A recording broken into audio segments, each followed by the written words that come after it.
natural gas. In this video, we'll be going over my trade idea of the week and the day-by-day probability model. So let's start off with the technical analysis on the 1-hour chart.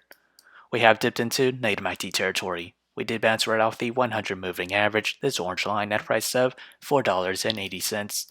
With the 4-hour chart, we remain in positive MACD. We did see it diverge. As we extend that further to the daily chart, we remain in positive MACD. And as with the trade idea, I'll be trading UNG. My trade position size for is less than 1% of my portfolio. My long entry is at $16.25, and that is this range here. My sell target is at $17.78.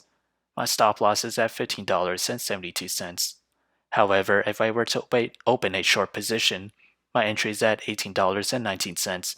My sell target is at $16.82. My stop loss is at $18.61. So whichever entry price were to hit first, that'll be my position of the week. So how did I develop these trade ideas?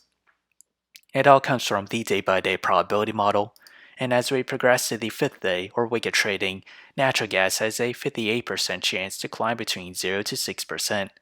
To the downside, it has a 17% chance to fall between 0 to negative 6%. And a 25% chance to fall between negative 6 to negative 11%. So if you enjoyed this content, feel free to like, comment, subscribe, and thank you for watching.